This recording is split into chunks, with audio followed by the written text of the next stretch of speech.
Hello friends. पिछले video में हम दो कितने क्वेश्चन ले आए थे, दो वीडियो तीन वीडियो आगे, ठीक है, सीरीज की। आज हमारा नेक्स्ट वीडियो चलेगा।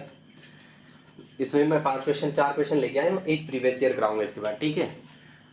हमने देखा था, अभी हमने बैक बॉन्डिंग इन सब के वीसीओ फ्रीक्वेंसी कैसे निकालते हैं, ठीक है। ये वो मेटल कार्बोनिल का, इन सब के बारे में बात की थी। अब आगे देखते हैं अपन। देखो, क्वेश्चन है पहला, करेक्ट ऑर्डर ऑफ वीसीओ, और कंपाउंड आपके पास जो दिए उन्हें अंडरलाइन कर दो। एक कंपाउंड है MCO, CO का ऑथराइज NMe3, बी ये है MOCO, CO का authorise PBO, PBH, MOCO, PMe3 and MOCO molybdenum का CO का ऑथराइज PCl3। ये कह रहा है कि आपको VCO की करेक्ट स्ट्रेचिंग फ्रीक्वेंसी का ऑर्डर बताना है।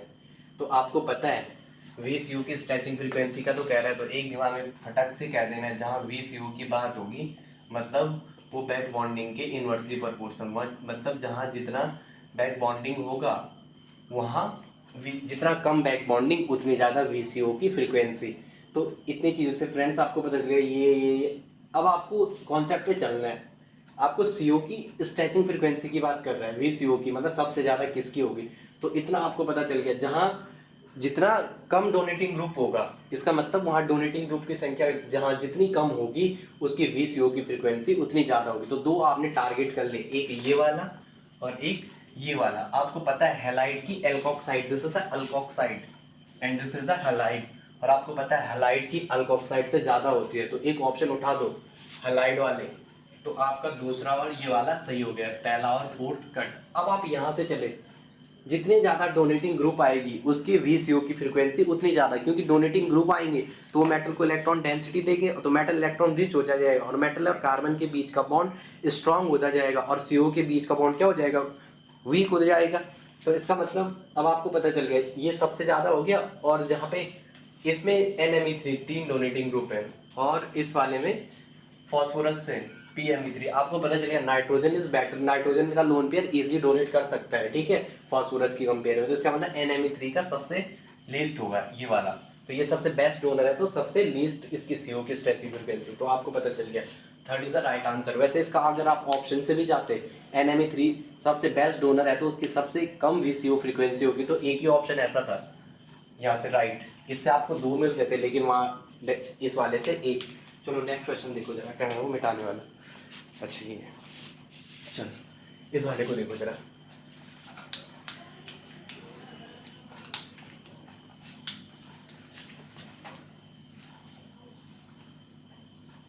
नेक्स्ट क्वेश्चन क्या कह रहा है, चलो फोर्थ क्वेश्चन ये है।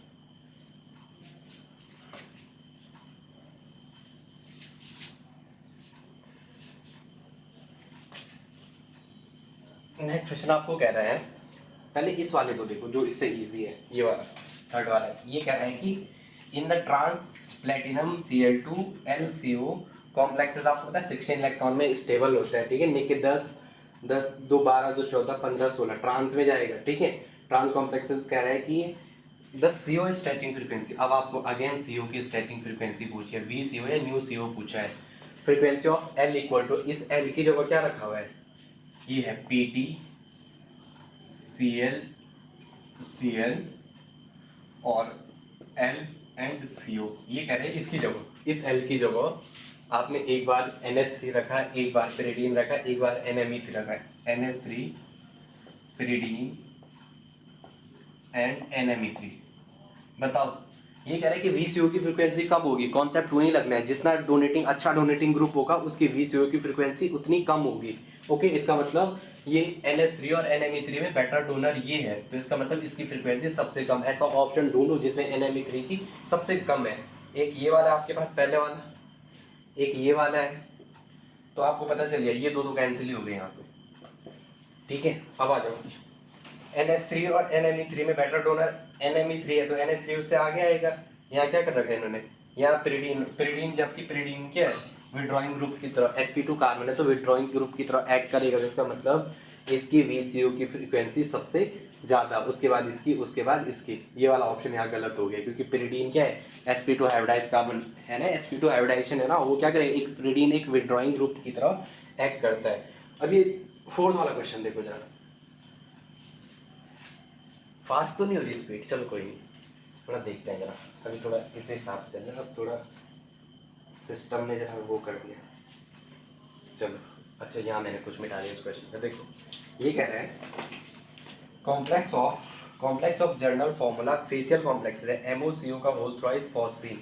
ठीक है, फेशियल कॉम्प्लेक्स से कह रहा है ये एमओ, फेशियल कॉम्प्लेक्स की बात कर रहे हैं। फेशियल कॉम्प्लेक्स ये है MO, एक CO ऑक्टाहेड्रल है CO एंड CO, और दूसरे पे क्या कह रहे हैं 3 फॉस्फीन, 1 फॉस्फीन 2 फॉस्फीन और 3 फॉस्फीन, मीन्स ये एक फेज पे आ रहे हैं। ओके, फेशियल कॉम्प्लेक्सेस है हैविंग CO स्ट्रेचिंग फ्रीक्वेंसी। अब CO की अगेन आपको स्ट्रेचिंग फ्रीक्वेंसी पूछिए, CO स्ट्रेचिंग फ्रीक्वेंसी। ठीक है, CO स्ट्रेचिंग फ्रीक्वेंसी पूछे आपको, एक है दिया है यहाँ फॉस्फेट के कॉम्प्लेक्स है PF3 PCl3 और PCl3 PPS3 और PME3। ठीक है, ये इसके ऑप्शन है, ये मैंने अलग से लिखे हैं, इन्हें आप बाद में देखना। ओके, और इसके नीचे दे रखा है VCO इन सेंटीमीटर यूनिवर्स, सेंटीमीटर यूनिवर्स में VCO है। ठीक है, न्यू CO या स्ट्रेचिंग फ्रीक्वेंसी किस में दे रखी है VCO सेंटीमीटर की पावर -1 में।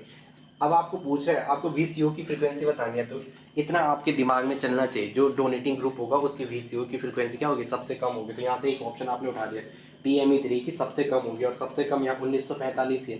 ऐसा ऑप्शन ढूंढो जिसमें D के IV है, तो D का IV E के ऑप्शन में है। फिर भी चेक कर लो PF3 है, विड्रॉइंग ग्रुप है। ठीक है, फॉस्फीन से इलेक्ट्रॉन डेंसिटी को अपनी ओर खींचेगा, इसका मतलब बैक बॉन्डिंग नहीं हो पाएगा। ये है ना PF3, P और F3 एक इलेक्ट्रॉन विड्रॉइंग ग्रुप की तरह एक्ट करेगा, इसका मतलब ये मेटल से इलेक्ट्रॉन डेंसिटी को अपनी ओर खींचेगा, और मेटल क्या हो जाएगा गरीब होता जाएगा। ठीक है, इलेक्ट्रॉन डेफिशिएंट होता जाएगा, वहाँ बैक बॉन्डिंग उतनी नहीं होगी, इसका मतलब इसकी फ्रीक्वेंसी सबसे हाईएस्ट। तो फर्स्ट का फर्स्ट, ऐसा भी एक ही ऑप्शन है फर्स्ट का फर्स्ट, उसके बाद यही चलना है। ठीक है, इतना टाइम नहीं एग्जाम में आप पे भी, बस फटक से ऑप्शन एलिमिनेशन करो, निकलो A for Apple is the right answer. ठीक है, जो एल्काइल जो हैलाइड्स होते हैं वो उनकी स्ट्रेचिंग फ्रीक्वेंसी ज़्यादा होगी, क्यों होगी, क्योंकि एक विड्रॉइंग ग्रुप की तरह एक्ट करता है, और मेटल से वो इलेक्ट्रॉन डेंसिटी को अगर अपनी ओर खींचेंगे तो वहाँ बैक बॉन्डिंग नहीं हो पाएगी, मेटल क्या हो जाएगा इलेक्ट्रॉन डेफिशिएंट हो जाएगा। अब एक क्वेश्चन है बहुत इंपॉर्टेंट, ये कह रहा है कि फर्स्ट स्टेप में, मैंने आपको कल भी बताया था लास्ट वीडियो में यही कराया था, Mn2CO का होल 10। अब बताओ जरा, Mn2CO का होल 10 मतलब मैग्नीज 7 दूने 14 10 दूने 20 इक्वल टू 34, तो K इक्वल टू 18 into n, 18 into n minus VE upon 2। Metal आपके पास 2 है, तो 18 into 2 34/2 equal to 36 minus 34/2 equal to 2 upon 2 equal to 1। इसके number of metal metal bond कितने हैं, इसके बीच 1 है। अब इस पे देखो, number of metal metal bond अगर 1 है तो आपको क्या कैलकुलेट करवा रहा है, देखो आपको पता चल गया एक मेटल मेटल बॉन्ड है, तो इसका डायग्राम बनाओ जरा। CO का होल 5 Mn, CO का Mn मेटल मेटल है ना, 2 मेटल है उनके बीच क्या एक एक बॉन्ड है, MnCO का होल 5, 10 से 7 17 और 1 18, 10 से 7 17 और 1 18, इसका मतलब 18 इलेक्ट्रॉन। एक मेटल मेटल बॉन्ड तोड़ने के लिए आपको कितने 2 सोडियम नीड होंगे, 2 सोडियम नीड होंगे, तो ये क्या हो जाएगा MnCO का होल 5 और निगेटिव।